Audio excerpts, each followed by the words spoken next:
Audience here, that's encouraging, doesn't happen very often. All right, this is a meeting of the North Miami Planning Commission for Thursday, September 13th, 2018, at 7 p.m., meeting in council chambers. We call the meeting to order. Please stand for the Pledge of Allegiance. I pledge allegiance to the flag of the United States of America and to the republic for which it stands, one nation, under God, indivisible, with liberty and justice for all. Thank you very much. Please be seated. We need to approve the minutes of, well, let's get the roll call first. I see we didn't get our signs up this time around, so you all know who we are, which should be okay. Chair Kevin Seifried, Present? Vice Chair Charles Ernst, Present. Commissioner Kenny Each, Present. Commissioner Jason James, Here. Commissioner Michael McDermott, Present. Commissioner Bob Pashon. Present. We have quorum. Excellent, thank you very much. Do we have any amendments to the agenda?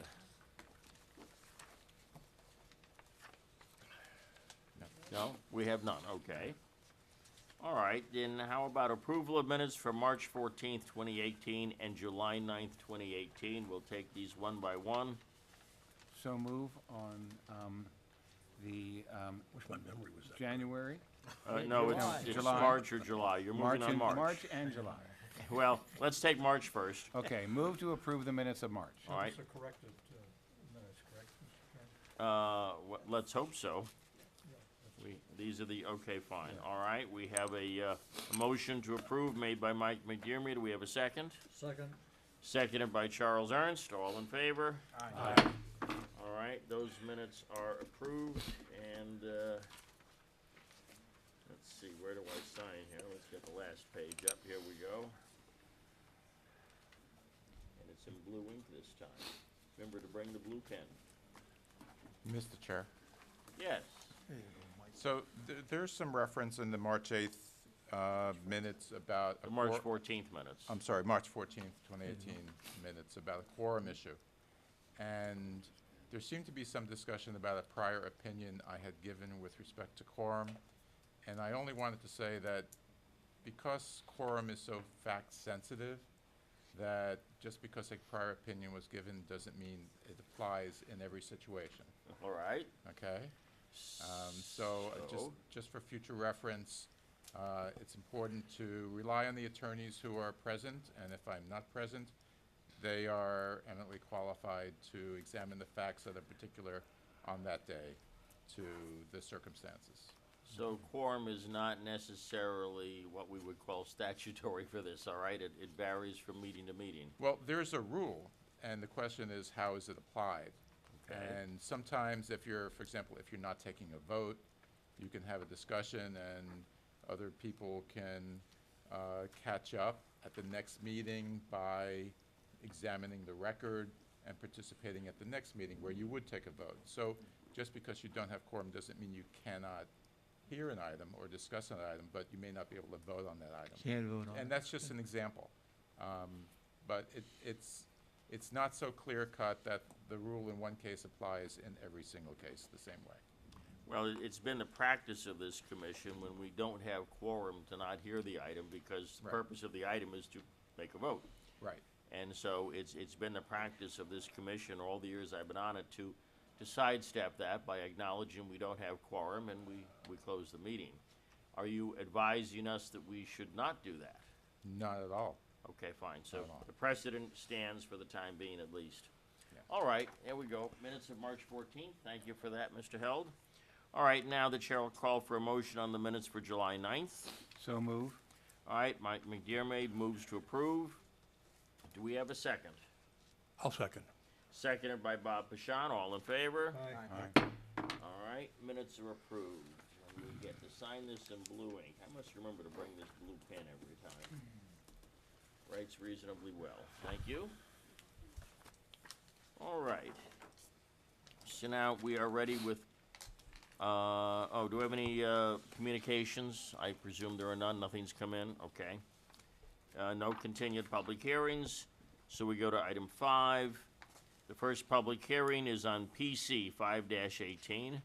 This is an ordinance of the mayor and city council of the city of North Miami, Florida, providing for text amendments to Chapter 29 of the City of North Miami Code of Ordinances entitled Land Development Regulations by amending Article 2, Division 7, entitled Decision-Making and Administrative Bodies, specifically at Section 2-701, entitled Powers and Duties, to remove the requirement that after Development Review Committee approval, the City Council will review projects over 5,000 square feet, providing for repeal, conflict severability, correction of Scrivener's errors, codification, and for an effective date. All right, staff report, please. Good evening, Mr. Chair and commission members. For the record, Debbie Love, City Planner, Community Planning and Development Department. We have a presentation for you to kind of walk you through the high points of these particular ordinances. Let's start with the first one.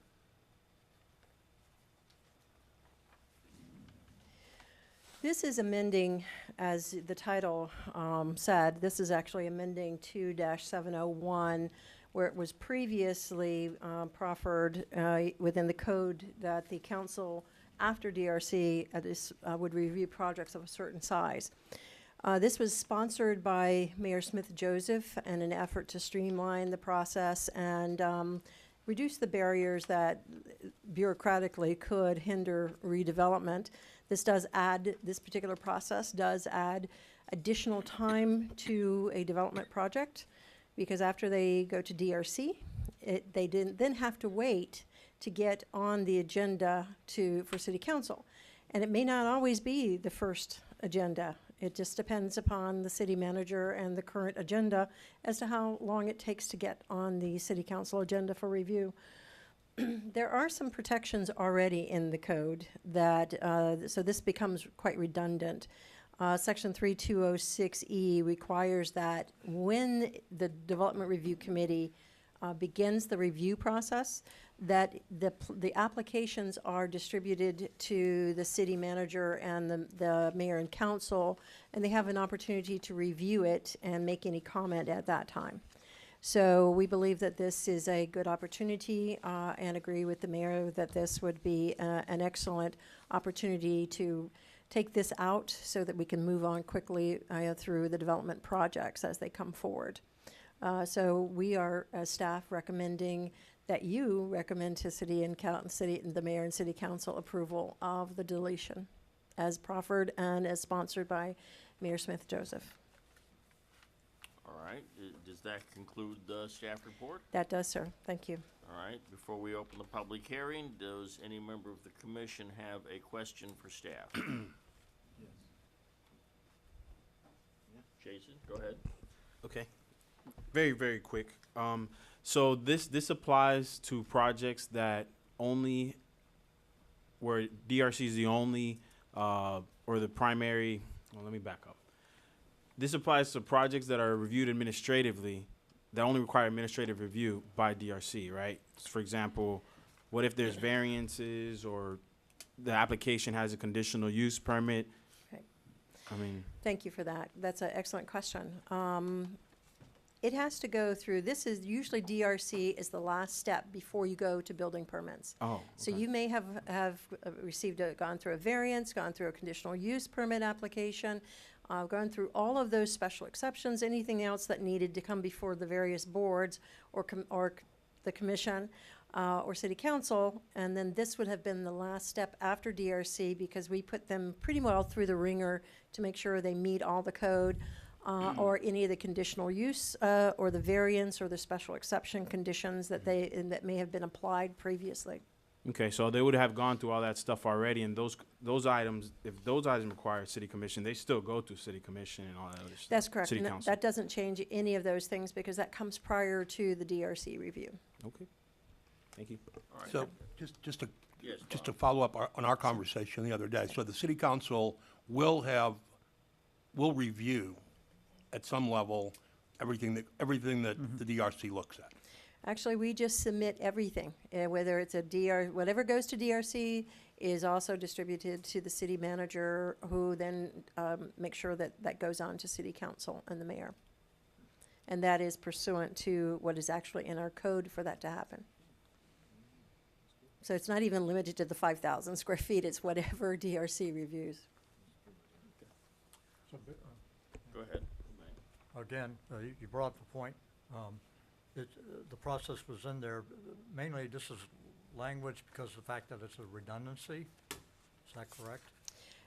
As we, it would be a redundancy, but the mayor and council, particularly the mayor when he was sponsoring this idea, was that it would definitely streamline the process if they didn't have to go back to to city council after going through all the DRC review process.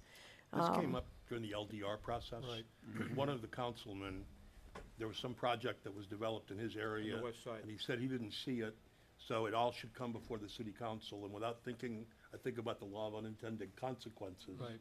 Everybody approved this, and then the first time it came up to be applied, everybody looked at each other and go, why are we doing this? Exactly.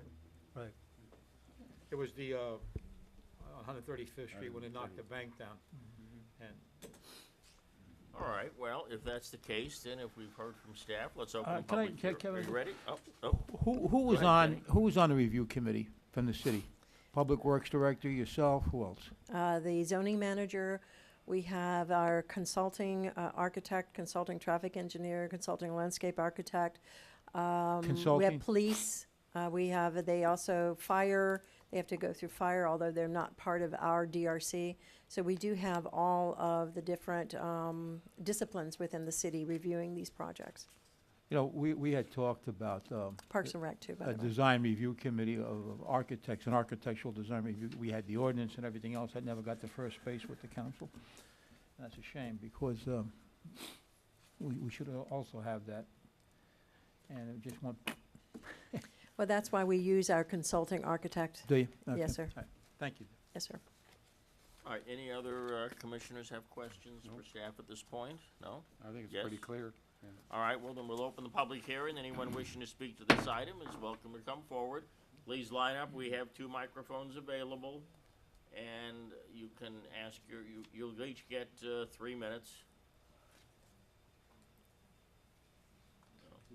They're gonna reset that to 3. Oh, I guess you're only getting 2 minutes, okay. Apparently the clock is set for 2, so that's what you get. Young lady, we'll let you talk first. State your name and address for the record. Hi, my name is Ileana Albarran, and I'm at 849 Northeast 121st Street. And my concern is for the aspect of citizen participation and input.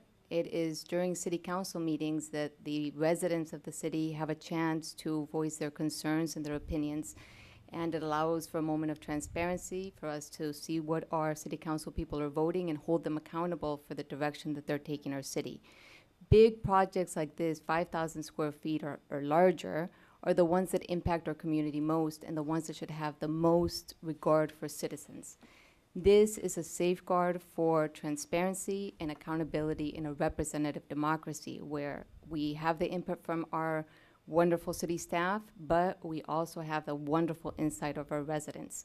So please do not remove this Well, requirement. it's not being removed, it's being established. Well, they're trying to take it away, if I'm not mistaken. Right now, No, the way it's the other way. it says that projects that are 5,000 square feet will not need, No, projects less than 5,000 square feet No, will not need. No. no.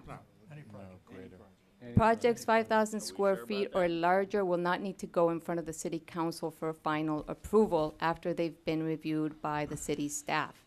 So if the city staff has looked at it, if the city planners have said, yeah, this is cool, and the representatives have looked at it, then it'll be just passed along. But if it's 5,000 street or more, currently it has to go to city council, and the citizens get to voice their concerns, and we get a chance to have them vote no and not approve the project, or yes, go for the project. Well, this says right here that the city council will review projects over 5,000 square feet.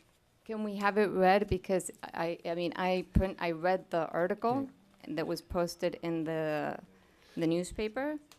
I think Debbie can clarify it, because there is a review, ma'am. What happens when the project comes before the planning commission, you all come here.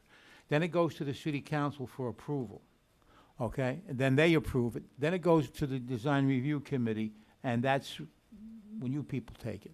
But you have your opportunity to speak at the planning commission and also at the city council. Am I correct on that? Depending upon the project, yes, and we are deleting the requirement that after DRC review, it does not go back to city council. Because during the entire process, we post all of those large projects to our website, once the applications come in-house. If they had needed any variances, special exceptions, conditional uses, it had already come before city council, planning commission prior to that. Board of Adjustment, et cetera. So you Right, have all correct. those steps already built in. But then this is the last one, that if the project is 5,000 square feet or larger, it won't have to go again at the final step towards city council. That's true because it's already been there. Already been there. It's already been there. You will have spoken already. I guess, What they're actually looking at is not the height of the building, the depth, so forth, but what the city committee looks at with their architect is the style of the building, how the footprint is, the different type of landscaping, architecture, the presentation that you're finally gonna get. But the actual project, whether you approve it or not, you have your say at the planning commission and 2 readings of the city council. This is a little. but out what of- is this a wrong little with out of- having a last And this is the way review? we've always did it. We always did it this way up to the what was it, 2017, when Councilman Desime wanted some input, and he had it at, when they were putting up that store on 135th Street and Northwest 7th Avenue, I believe. But what's wrong with having the final, having that last step? I mean, it's burdensome, but a democracy is burdensome, right? You I have your mean, democracy. Well, most, if I may. Let me ask the Yeah, most question, of- if I can. Let me ask the planner. Where in the process is the citizen input on the DRC elements? Before it goes to DRC, any type of variance, special exception, conditional use that the project requires. For example, if it requires a land use or a zoning amendment, such as the project that did last night, you'll see those projects. It's also posted on the project website as well as what the city's website. When we get in large-scale developments, we actually put that up there on our website as well. But that's the process. Yes, Chair. Mr. Held. So if a project comes forward and it's permitted by zoning, by the land development regulations, it's development as of right. There's no need for variance, there's no need for conditional use, everything. So all you need to do is come into DRC, but there's no decision to be made. It's already been made at the adoption of the land development regulations. So approval of that kind of project is ministerial, which means it has to be approved if it's in compliance with the code. If there's any deviation from that, needs a variance, it's a special use in the area that needs special review, then it'll go through the public hearing process, and there'll be a quasi-judicial hearing, and then there's a decision to be made, whether the project should go forward or not. This is entirely consistent, this change, with that framework. There's no need to go back on a project that has not been reviewed because it's development as of right, and there's no decision to be made. They would have to approve it because it's in compliance with the regulations. But on the projects that have already been through, there's no need to go back because they're at the stage of building permit. You've already had the planning commission hearing, you've already had the 2 readings before city council and public discussion and all that Yes. sort of thing. Okay, Okay, Mr. Chairman, yes. through Mike. you to staff. Debbie, to be clear, so this would only pertain to projects that are being developed as right, nothing that has to go, or, am I correct, Mr. Held? No. This would Okay. be any I'm just trying DRC. to clarify. I'm sorry, go ahead, So Mr. Attorney. any project over Any- 5,000 feet, Yes. right? Whether it has to go for variance or come before the planning commission or what have you. Anything over 5,000 feet will go through all the hearings, and then subsequent to DRC, the city manager will have the final say on approval of the project going forward. Not quite, but Okay. very close, sir. Very close. When a project is as of right, as the city attorney said, They don't need anyone's approvals for anything, because the code is what, Beyond DRC. beyond DRC, of course. As far as Planning Commission, Board of Adjustment, City Council. If we make them adhere to not only the LDRs, but master plans and the comprehensive plan that the city has. So if it's as of right and they meet all of the regulations beyond DRC, there's no approvals necessary. And that's one of the reasons that's the other reason that this is before you now, because if they've met all of the code requirements after DRC and they come to City Council, there's nothing for them to deny, because it's already met all the code requirements.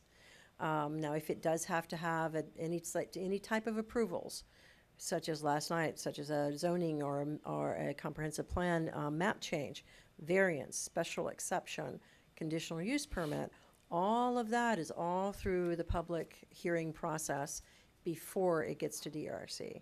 And then once it gets to DRC, we make sure that not only the code, any of those conditions that were imposed at that time, including any restrictive covenants, in addition to the LDRs and master plans and comprehensive plan, they have to adhere to all of those as well. Okay, yes, sir, please state your name and address for the record. Good evening, my ladies. Good evening, gentlemen. My name is Eduardo Santos Lima. I live on 1030 Northeast 122nd Street. Well, I would like first of all to say that I live about 1 year, 2 years here in North Miami, and myself I saw already 2 times projects that have been submitted with conditional use or changing zoning, and they have been heard by the council members after DRC that said that there were no impact on the neighbors, right? And after the hearing, the members of the committee have not approved. So this is what being proposed nowadays, is that to eliminate this second hearing after DRC. After that, I would like to read, right? I would like to refresh your mind that council representative members are elected by the citizens, who deposit their votes and confidence on those members. Taking out the council representatives from approval of projects over 5,000 square feet, you take out the representation of the community in this process. The proposal effectively removes the only means by which citizens of North Miami are able to have, through their elected representatives, a voice in the future landscaping of the city. This is not in favor of democracy and transparency. This is not a positive step taken by the city of North Miami in terms of engagement with clarity and respect of the citizen living here. I reiterate, by voting to remove city council approval of projects over 5,000 square feet, you are taking away citizens' right to hold representatives accountable for the directions they are taking in our city. Accountability is a fundamental element of representative democracy. Please, I beg you, don't take away the city council final approvals of projects. All right, Thank you so much. All right, next, we have others, please step in line if you need to, make a line so we get everybody through. Good evening, Name and gentlemen. address. Good evening. My name is Robert Houston. I reside at 1150 Northeast 123rd Street. And I am not in favor of revising this ordinance because it doesn't hold our council people responsible for their constituents. We elect them to do a job, and their job is final oversight on everything that's especially impactful on the community. We've had a situation with a development being proposed on Northeast 124th Street and 10th Avenue, where we met with our commissioner, with city representatives, and with the developer to change a zoning in a neighborhood where we were given certain promises as residents, and now that the zoning has been changed, those promises by the city and by the developer are not being met. This is a shame, and it is a definite despicable act by employees of the city, our council, and representatives. If we as a community give approval for development, we expect developers and the city to keep their word. And if we don't hold them accountable, it is not a democracy. They are our public servants and our employees. And we elect them and we can remove them.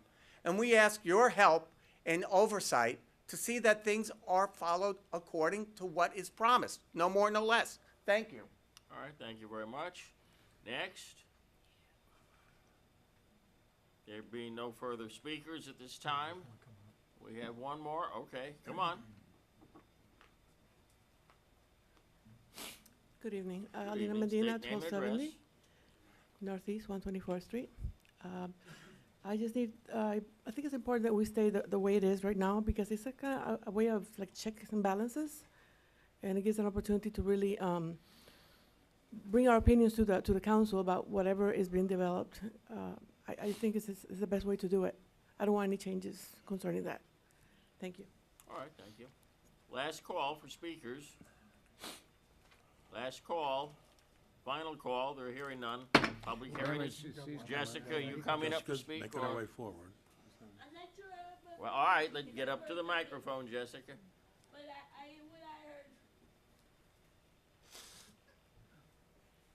Name and address. Jessica Alston, 1140, oh, is it there? Northwest 125 Street. Is the agenda here? Yes, ma'am. That's the packet. Usually you have it in the back. I just heard a little what Robert Husted said. I'm going to reserve my comment on the representation of the council people, but I think a great check. There needs to be checks on what they do and what they don't do. And if what you're thinking about is removing a check, I think that's in bad taste. I give you an example right now. $10 million was awarded to do the work at Academy Park. And in Suncrest we have 2 swings. 2 swings. I put a copy of it on Facebook. So please, there needs to be checks and balances. Don't remove them, please. Thank you. All right, thank you, Jessica. Anyone else wishing to speak to this? Last call. All right. Public hearing is closed. Time for commission discussion.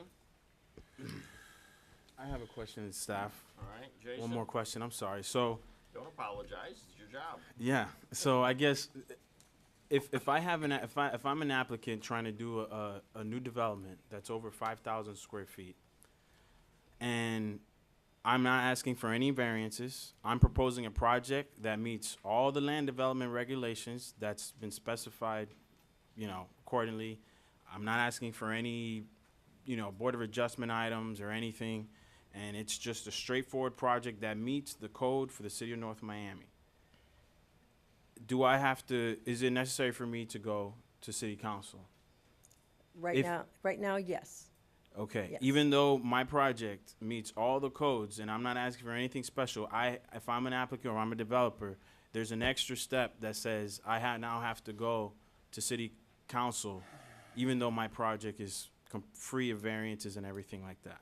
That is correct. So, I can't help but think that developers that are looking to do business in our city, when they see extra steps or they have to wait another 2 months just to get scheduled, for another hearing for a project that doesn't go against any code issues, it has no code issues, that's just straightforward. I think that, in my opinion, that kind of would detract more developers than attract developers. Because I think, let's say, for example, I'm a resident and I'm getting a roofing permit and I'm doing something that meets code and everything. If I now have to pay an extra application fee to then go get somebody else to approval, and when I meet code, I know as a resident, I would be kind of bothered by that because I had to spend extra time, extra money, prepare a presentation to discuss what? I don't know. Because if my project meets code, what are we discussing at the city council hearing? I don't know what's being discussed. So to me, that seems to detract applicants more than attract applicants. Now, I'm also hearing people saying that, we need to hold the council accountable and all that. That's fine. I think that's great. But if I have a project where I am asking for a variance and I do need to go to Board of Adjustments or conditional use and all that, will the council see the project? And will there be a public hearing? There will be public hearings. Depends upon what they are seeking. If they are seeking a variance, it goes to the Board of Adjustment, which is a public hearing, and it's advertised. If they are seeking a special exception for the use in that district, it also goes to the Board of Adjustment, and it's noticed. And if it is specific to a property, they are required to send notices to 500 feet around the surrounding property owners, as well as posting a sign for the actual meeting date on their property in advance of the meeting. If it is a conditional use application or zoning LDR text or zoning map amendment or comprehensive plan text or map amendment, that requires a public hearing before the Planning Commission. It requires 2 public hearings before City Council. So the only time that I would have to, right now, I guess with this proposal, the only time that we would have to go to council or projects go to council is if they're asking for items that do not meet the land development regulations, or there's some type of use or some type of detail where the citizens would want input. Hopefully that's my assumption. So there is still applications that there's public input, but it's the ones that I think that this is trying to strike out are the ones that are just straightforward, meet code. Why slow people up? Because that's how I take, when I read this, that's how I take it. But am I correct in that? That is my understanding from the conversation that had occurred at the council meeting. The additional part of that comes after they've gone through Planning Commission for conditional use. They've presented the project as they're going to propose it, or a zoning or a land use plan amendment. They've presented the project that they are going to focus upon. At that point, they have approval for conditional use for 15 dwelling units or whatever it is for that, based upon that site design. They still have to meet all the code requirements after that when they go to DRC. So just depends upon the project as to which body and which public hearing it appears before. Gary can't wait to speak. Go ahead. So one aspect that hasn't been discussed from the land development regulations is that if there is an error by a board from which there is not normally an appeal to this, or the next step would be city council review, if there's an error, an appeal can be taken to the city council sitting as a zoning appeals board. So that's provided for in the appeals section. So there is always an opportunity, and there is also provision for appeals to be taken from the Development Review Committee. So even if there is not review pursuant to the section automatically, if there is some alleged error, the city council sitting as a zoning appeals board could review that project if an appeal is filed. So at no point do us as citizens or residents, I guess we always have an opportunity. Whether or not it goes to city council, ultimately, as long as if it's affecting our area, if we want to say something on a project that did get approved, we still have an opportunity to appeal it. Yes, assuming the correct procedural steps are taken. So Okay. you either have an opportunity before a board or to appeal to the city council as a zoning appeals board if there's an alleged error. Okay, thank you. If I may, Mr. Chair, one piece of information that I'd like to pass along to the community as well as the commission is that the DRC meets 2 times a month. They have standing meetings the 2nd and 4th Thursday at 2 o'clock right here in the council chambers. It is open to the public if the public would like to come, and they can see what is going on. They can't, of course, ask questions, but they certainly can be educated and understand the project. And they can always talk to me. I'm always available to answer any questions that the public may have about what is happening, what's going on in the community.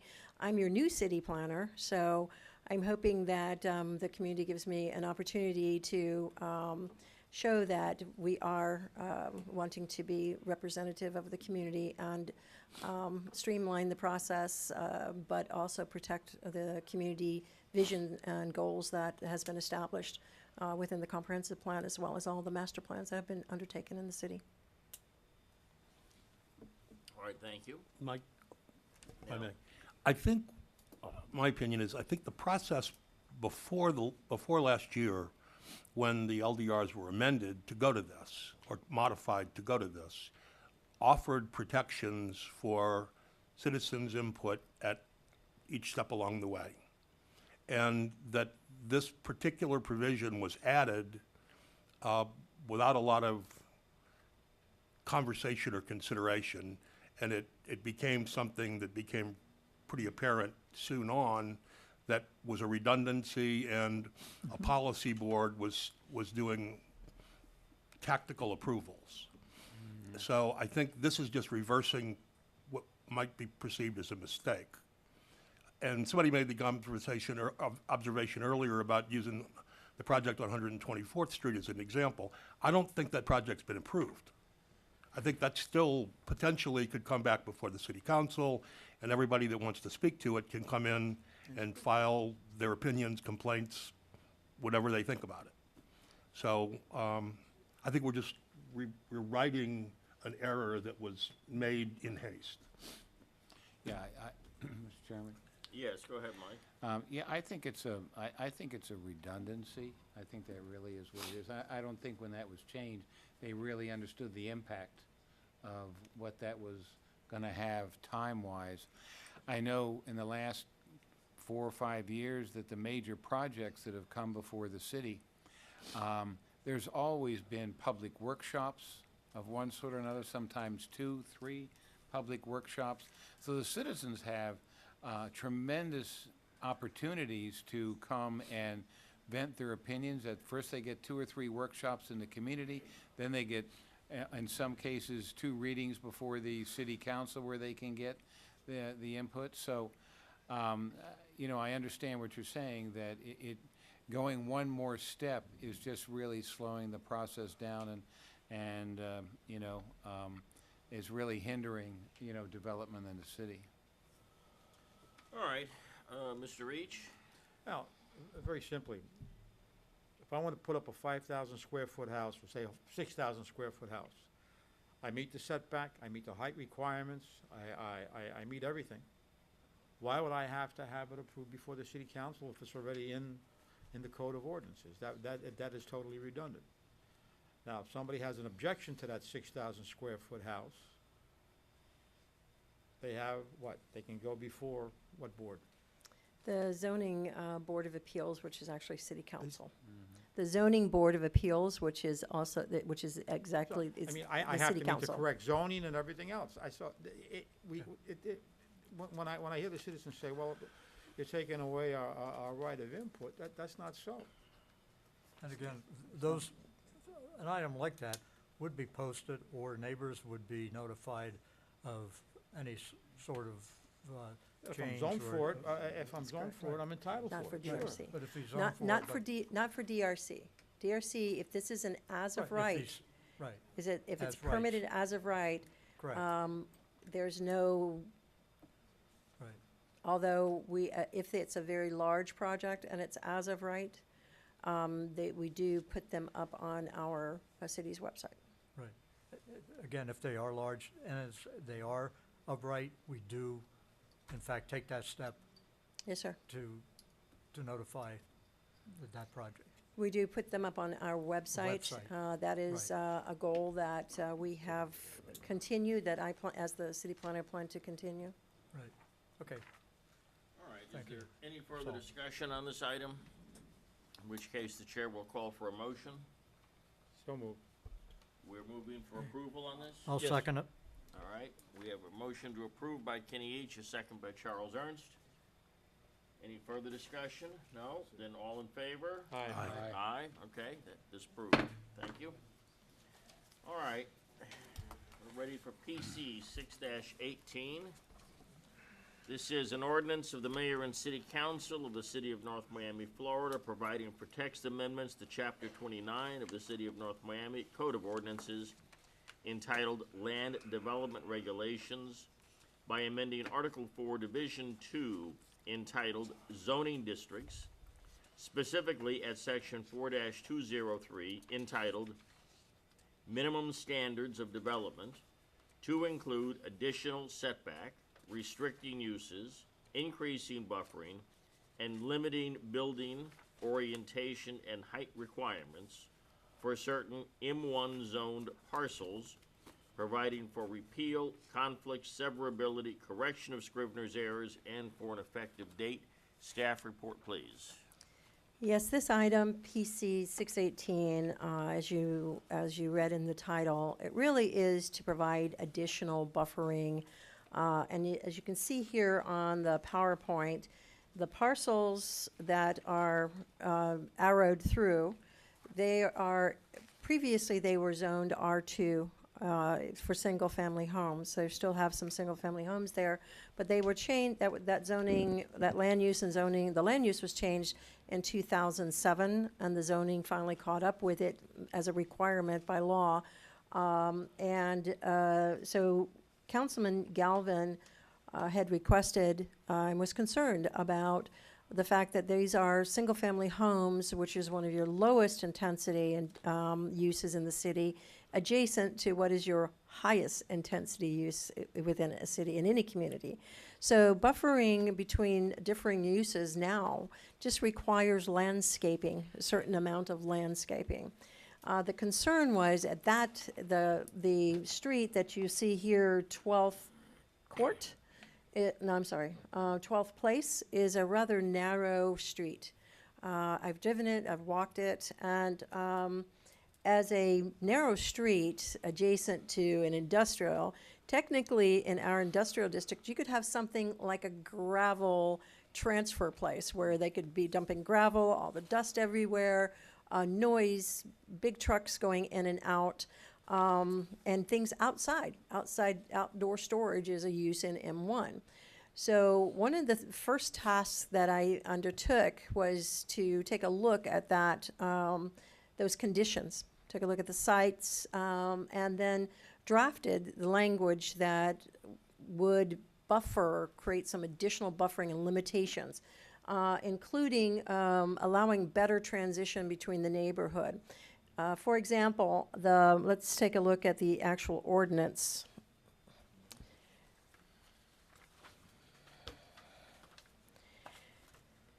The first thing we did was to limit the type of uses and how they were done on the site.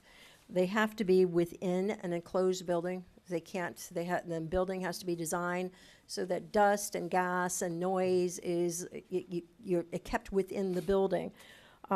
We also then further limited the types of industrial uses to fabrication, manufacturing, assembly, and processing of materials that are already in a refined form. So that helps with the dust, the gas, the smells, the noise. And anybody who's lived near an industrial site, you get pounding, you get noise, you get all kinds of unintended or undesirable types of effects being adjacent to that. So in addition to the other thing that I took a look at is how can we further buffer and protect the single-family neighborhood from the potential conditions on the M1 site. So we added in M1, the maximum fence height that's allowed in the city is the highest that you can do is 8 feet. So we decided that if you are going to be a true industrial, you're required to do an 8-foot CBS masonry wall. However, in M1, you could also do things that are not truly industrial, like a microbrewery or a brew pub or other types of uses that may still be in the industrial. So you wouldn't necessarily need that level of separation with the concrete block wall. So that we're allowing them to do either an 8-foot stainless steel fence or they can do the concrete block wall. So it just depends upon whether they're doing true industrial or whether they're doing more of the retail entertainment type of activities in that location. In industrial, we also limited the height, so we were looking at transitional between the height. In industrial, you can go to 55 feet. Well, the residential in R2, the height, maximum height allowed is 35 feet. So I came up with the thought that perhaps as a good compromise to do 45 feet. So it becomes a decent transitional area between the industrial on the other side, which still can go to 55 feet in height. We also expanded the setback requirements in the rear. Because right now in industrial, it's 15 feet. So we expanded it to match the residential R2 setback requirement of 25 feet. We also wanted to take a look at how the buildings were oriented so that the businesses cannot face the residential that is across the street. They have to be oriented to 13th so that they are facing the industrial that's across that side of the road. So for us, it was very critical that there's no signage, no business orientation in order to better protect the single-family neighborhood adjacent or right across the street, which is adjacent, by the way, from this particular type of use. And that's the end of my presentation, sir. All right, thank you. Do any of the commissioners have any questions for staff at this point? Yes. Jason, go ahead. Really quick, two quick questions. So, for item 2, what you're adding in the buffering, I know we were saying that in addition to required landscape buffering, did you also look at what, the spacing material, how much landscape is in that buffer? I mean, is it pretty beefed up? Is it? It is, pretty because when you have these type of uses, we have a fairly robust, when you have a separation of uses, it's a fairly robust landscaping buffer. So you have, not only do you have the buffer, you have the fence, you have a 25-foot setback between the back of that building and that property line. When they have parking in the rear, in addition to the buffering that is for the separation of uses, they also have to install additional buffering just for the parking alone. Okay. Yes. So there'll be quite a more robust buffering as the uses come online. Okay, and then the second question is, why are we specifying the material of the fence? Why you said steel? Is there a reason why we can't just make it metal? I mean, does it have to be steel? Steel doesn't rust. It maintains its look. I'm sorry, it does rust, but it does maintain its look. I know. Thank you for that good catch. Thank you for that. The idea was stainless steel, something that looks more attractive, that's thicker. They could do a wooden fence, but would you prefer something different than that? This is certainly up to you.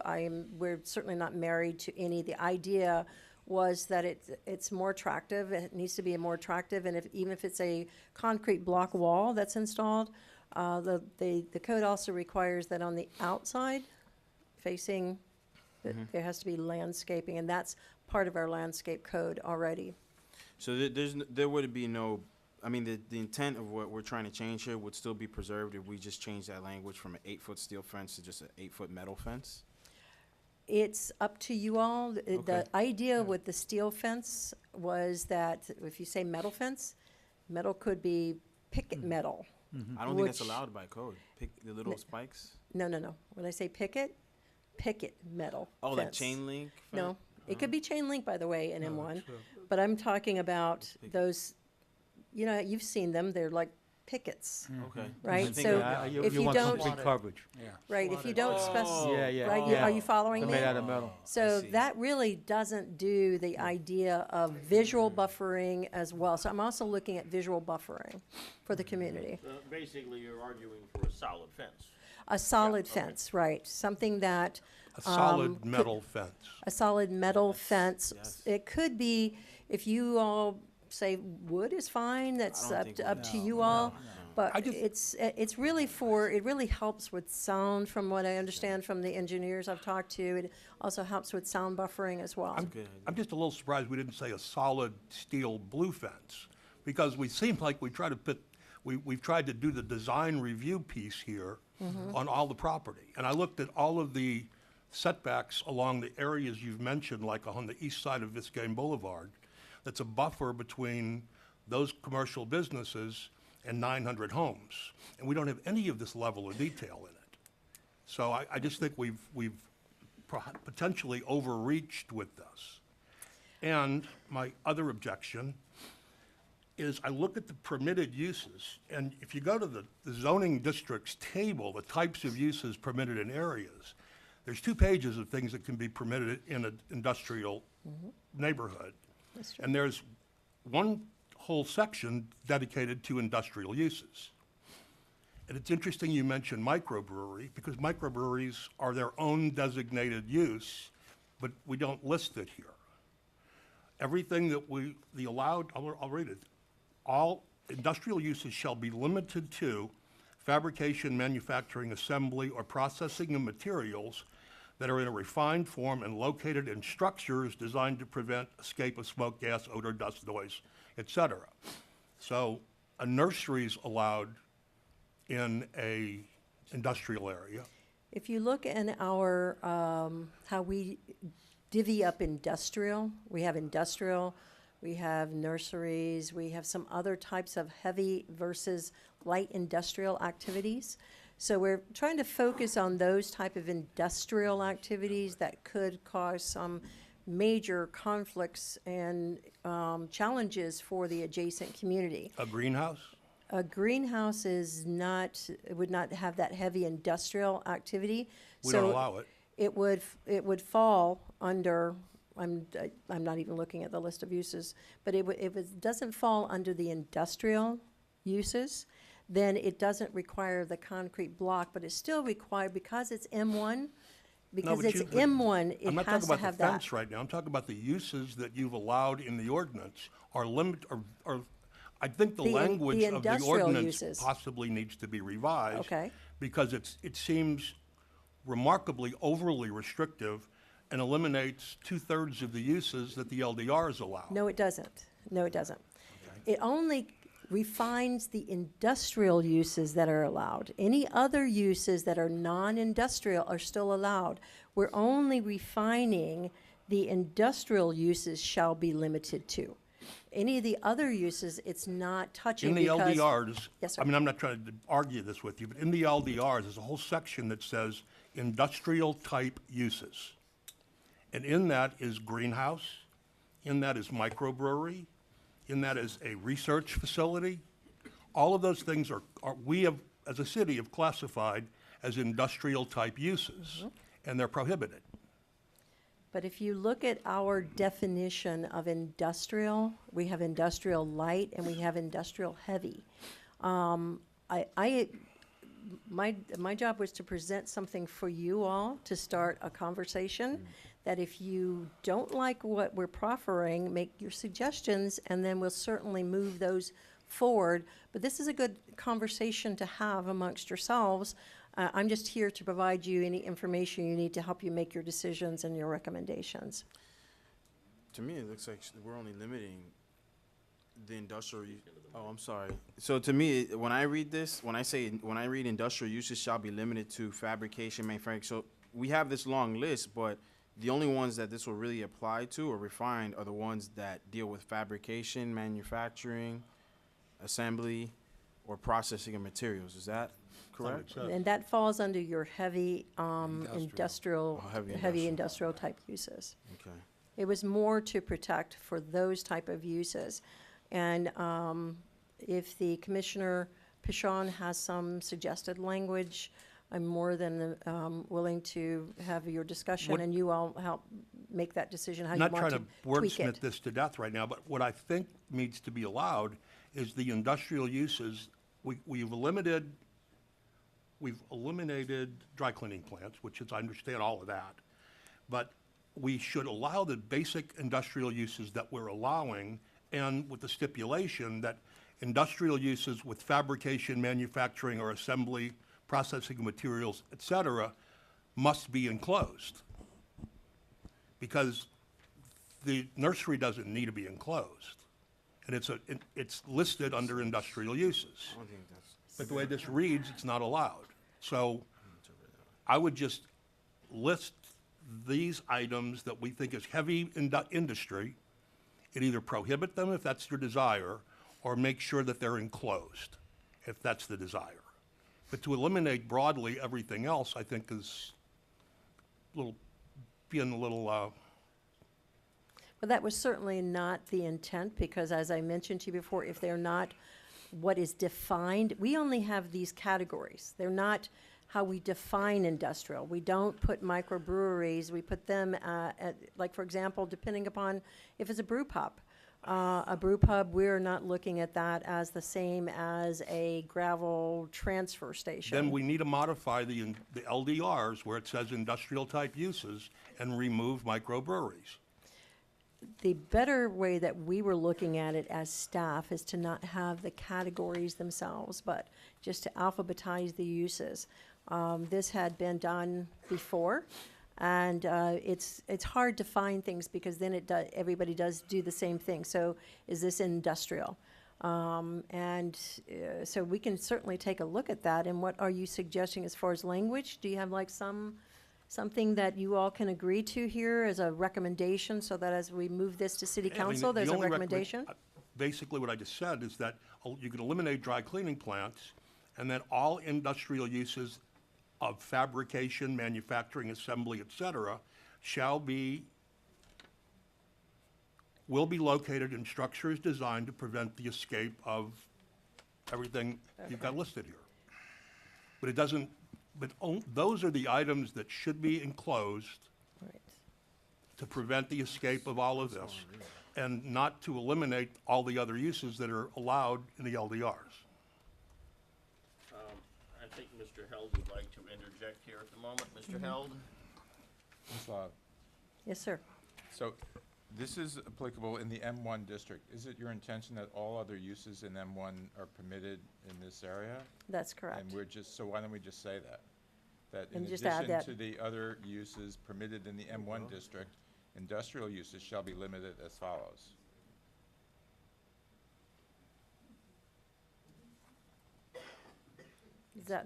Does that work for you? So, I didn't hear all what you said, I Gary. said.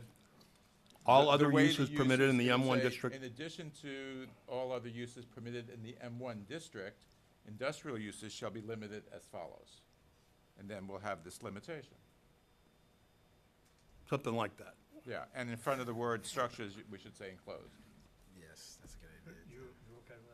I think so. I mean, I We- just don't want to try to. We don't want to have to intended. revisit this and say, well, what did we just say? So, But I want to feed this back to you all with some language here. That's why, Once he writes it down, I'd like him to kind of play it back. just once. Right. So we can hear it. yeah, we kind of talking to each other, kind of figuring out some wordsmithing for you. Yeah, let's see if This we is good. can, This is good. clean that up just a little bit. We'll give Mr. Held a That adds a lot of appropriate clarity. minute or two to think that through. I think that would be a viable resolution to the current conundrum. Debbie, Yeah. do you want me to read what I have? Solid metal Yes, fence. go right ahead, sir. So, paragraph 2D1 would start use, and colon, in addition to all other uses permitted in the M1 district, comma, industrial uses shall be limited as follows, and then colon, and strike the two, fabrication, manufacturing, et cetera, and are located in enclosed structures designed, et cetera. Got it. Okay? If that's their intent. I think that's what we like to say. So now, when we take our vote, we're making a recommendation, or are we adopting the language change and directing this ordinance be amended the way we Ask your just attorney. discussed it? Mr. Attorney? You see? I'm sorry, the question. Yes, well, the question is, Mr. Held, if we adopt the language, are we simply making a recommendation to layer on top of this, or are we effectively changing this? No, this is a recommendation to Recommendation. city council. Yeah. It's a recommendation, okay, just want to make sure Oh, we sure. clarify how this. But the is gonna recommendation play of the out. council is this modified to that. Modified, correct. Not Yes. just Right. presentation of the Yeah, new one. assuming that's the They- vote. Just like they- the they solid, get the- solid metal fence. Step Oh, you change. want to change that? Yes. So you wanted to change that, So solid they- solid Yes. metal fence? Just Solid so, metal so- fence. and just so everyone knows, including the public, our wording will go to the council as we changed it, not as it was originally presented, correct? Correct. It will go to them as presented with your recommendations With our- within my staff report to them, identifying the changes you are requesting. We can't make the change to the ordinance because of Right. the way this is structured. Right. However, we do present the changes to city council. They'll present, Correct. they'll present our recommendation Right. for the change. That The recommendation, recommendation is reasonable. I should think that they'd be inclined to go along with that. That's great. I would hope. All right, at this point then, if there's any further discussion, if not, we'll go ahead and open the public hearing. I have a couple. You have, go ahead. With regards to, okay, let's look at number 2, special rear yard setbacks using buffering, building orientation, and height restrictions. Biscayne, no, number 2, Biscayne Boulevard. I don't know if you want to put it up on the screen or not. Biscayne Boulevard, east side from northeast 123rd Street to 131st Street. Maximum height 45 feet. Is that what's in the Is LDR that- right now, is that 40? Yes, industrial? the only thing that's changed is what you see underlined. Those are the only changes. Everything else is existing language. Okay, so all of that's, it's in the, what's underlined is what we're changing. Yes, So, yes, sir. okay, all What right. we're proposing to change. We're going to Change. ask the city All right, council to change.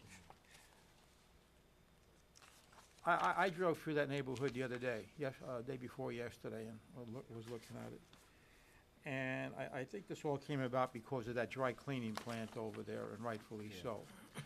And I was looking at the nursery and that fence, and to me, it looked pretty good. I liked the buffer. I thought it enhanced the neighborhood with the landscaping over there, so forth and so on. Now I see where we made an exception for no dry cleaning. Now, how about up in the industrial area? Can we have a dry cleaning plant up there on 151st Street to 140, I think it's 142nd Street? Between 18th Avenue and the Boulevard, that's an heavy industrial area up there. Can they put a dry cleaning plant up there? The reason for the prohibition is in the list of uses in M1, and I'm going to ask Jennifer if you would look, because I don't have my book with me, if dry cleaning plants is an allowable use in M1, and I believe it is because that's the reason they wanted an exemption to not allow the dry cleaning plant there near that residential property. I residential agree with that neighborhood. wholeheartedly, and, yeah, okay. It is currently listed as a permitted use in the M1 district. But an exception would be in this Correct. immediate site Right. location. Right. Correct. All right, Mr. Ernst, you have a? no, that's what I was just gonna bring up, is that I know in our discussions and our earlier conversation with staff, that I brought that up, that we do specify during the public hearing stage or when we present it tonight's meeting, that it is prohibited in this M1 district that's under discussion. In not this over- special area. Right, Okay, Yes. thank you. okay? Thank you for All right, clarifying. thank you.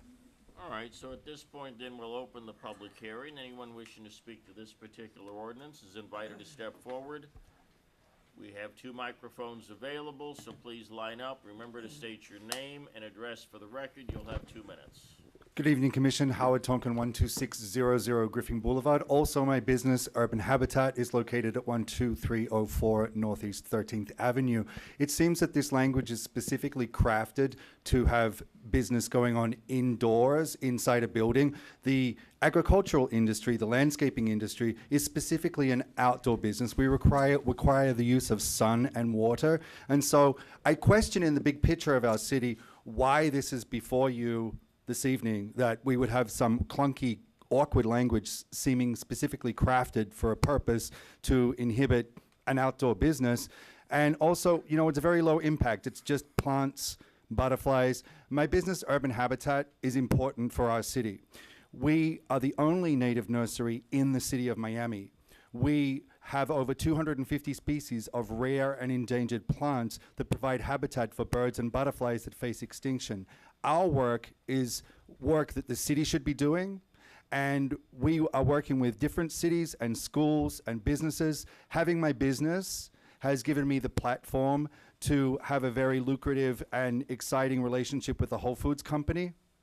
And it's something that is good for our city. It represents the future of sustainability of the environment, and it's not something that's hurting the city. It's something that's good for the city. Now, if you look beyond my business, think about an apiarist that wants to produce honey outdoors, or somebody that's an artist that would like to make sculptures outdoors. Why are we dumbing down and limiting the use of an area, again, making it unappealing for developers? And it's not something that seems to benefit anyone. So why are we doing something specific that's taking away something? Who's benefiting from that? Why have that? It seems that it's very, very specific to a certain area. Thank you. Thank you, Howard. State your name and address for the record. Alina Medina, 1270 Northeast 124th Street. I want to present these amendments that were part of it. Is already you talked about them, included in what you were stating. These were discussed with planning, with the neighbors that live in the area adjacent to the zone. And I want to present these, give these to you. You may do so. Present them. All right. They'll become part of the record. Can I give this to you? Yes, goes to Marlene, the secretary. Thank you.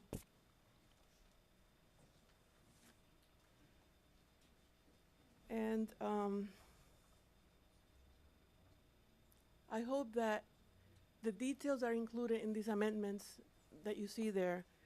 I hope they're considered and put in, because they were supposed to be put in 2 months after the land use was changed, and it's been a year. And the purpose of these restrictions is because we suffered quite a bit with the industrial cleaner, you know, and we worry about if this land is sold, what's going to come out next?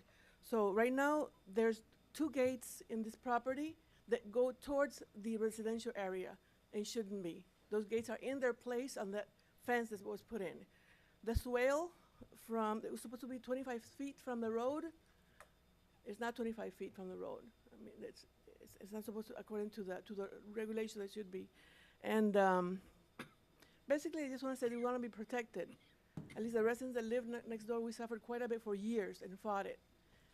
And I have nothing against, you know, a nursery. I really don't. I really love the idea of having a nursery next to me. But I don't want any noise or you know, or fumes. We suffer. I couldn't sit in my living room, so I want all us to be protected. Well, I think the ordinance is actually moving to do that. It appears it Okay. requires all of those properties to have to be enclosed and encouraging them to go further north in the heavier industrial area. The intent is to make this zone much more palatable to residential usage. I understand. That's why it's very important to me that you see that the details are in there, that you see, that they're kept as we had discussed with planning many months ago. And like I say, they were supposed to be put in, and they were mysteriously taken out. But thank you for your time. All right. Thank you. All right. Hello. Yes, ma'am. State your name My and address name for is- the record. All right, my name is Marisol Medina. I live at 1270 Northeast 124th Street, right there. There was a part that was going through an editing process with you guys that had some details in it that I liked, that I would like to keep. So I'm just going to read it verbatim what I have here. Industrial uses shall be limited to fabrication, manufacturing, assembly, or processing of materials that are in refined form, right? But here in the end, it says located structures designed to prevent escape of smoke, gas, odor, dust, noise, vibrations of earth, soot, or lighting, and it shall not include dry cleaning. So that portion there that includes all of those smells and noises and things, that's kind of really important. That was the only thing that was helping save us during that whole battle with the dry cleaner. I like Tompkins Place. I walk there every day. My dog loves it. I wish that, you know, it was more harmonious, but we're working towards that. It was odd that he's stating that it has to be enclosed. Something like that should be catered to. Something like that should take over that entire zone. It should be fun. I mean, with that combination of a brewery and I'm going to be able to walk right through to some awesome activities. And hopefully more things like that will come when there's more attention to what those businesses are doing, and more things like that come into our city. Because right now, more buildings with apartments and more commercial desert that will become, you know, we need more things that diversify our area. We're one of the last ones left that you can live, work, and do everything here. We're 15 minutes away from everything. This is the hot spot, as it should be. So, thank you guys for drafting up these awesome things. I hope that we move forward with that slight modification, like I read there, with all of those nice odors and descriptions. Thank you. All right, thank you very much. Next. If anyone else wishes to speak, please come forward and line up so we... Robert Used at 1150 Northeast 123rd Street. Yeah, I understand that these LDRs were written up and the future land use development map was formulated in 2007. My only question there was, were they ever submitted to the state? And if not, do they not expire? Other than that, I like the idea of nurseries and apiaries, even though apiaries produce raw goods, not processed goods. I like the ideas of a microbrewery in the area. It would behoove the city of North Miami to consider rezoning that particular area in the next LDR as a entertainment and low-key entertainment district. I just like the idea. On that note, I liked what I saw up there, and I want to thank you for your time. Thank you very much. Yes, sir, state your name and address for the record. My name's Giovanni Lobo. I'm the property owner, and my family and I have been living at 12300 Northeast 13th Avenue for the last 18 years. My house is directly in the middle of this zoning that they're trying to structure. I'm just looking at all the things that have been going on there. I know this property has been changed to M1. I'm living there as resident. My house, I run my business out of there. I'm in the entertainment business. I moved there because it's some middle area between a noisy train that we have. Like at 2 o'clock in the morning, I can hear the rumble and the train horn blow. And that'll get right worse, there. yes. And that's why I live there, because I don't mind it. It's a thing for me. So I'm in a good area that I can handle me too, because I'm not exactly the quietest guy in the neighborhood. But I've seen all these restrictions that they're going to tell me that now I live in that area. Something happens, I can't live there anymore. Like, I'm not going to restrict to what I can do to my house or my property. If, God forbid, I have to lose it, I can't build it again. But if I want to build a studio, recording studio in there, and I want to build it 5 stories tall, why can't I? It's actually going to, and I think it'll do the opposite. It'll benefit them to block even more noise from the train that passes by in the late nights. Another thing too, let me look at my notes here. Another thing here, I noticed that recently they closed the 123rd Street alley, The which alley, is yeah. adjacent to my property. I gave in, they told me to do it because they wanted to keep traffic coming in the wrong way on that road. I finally agreed, but now I'm noticing, this thing says that I have to put an 8-foot fence. I was planning to put in a 6-foot gate so I can access my property. Either way, it's now, that property, all it is for me is a driveway. According to what I did for this, I have an easement that I'm not allowed to build anything on it. So it doesn't really add anything to my property, just a driveway. But I don't think I need to put an 8-foot fence. It'll be more cost effective for me to put a 6-foot fence instead of an 8-foot. So I don't agree with this. All right, but Thank you. To ask the question, sir, you live in the residential area? across No, I the live in street? this M1 district. Lives in a I'm in the middle of residence that. in the M1 district. My house is actually in that M1 district. You're right beside the alley. Yeah, Right. I'm the You yellow would house be next to the on alley. the south side of the alley? North Oh, the side. north side, you're on the north side, okay. Yeah. I seen they closed it the other day, yeah. Yeah, they closed it on Wednesday. Yeah. But I guess my question is to staff or whatever, that's still R2, is that correct? That is not an M1. Well, If that's residential area that he's discussing, is that R2 or is that M1? No, they're all M1. As I noted at the beginning of my presentation, even though it's M1, there are still single-family homes along there, which is when they do a change of use or want to redevelop, that's when the new provisions would kick in. As long as nothing changes, they're grandfathered in, they don't have to make any changes at all.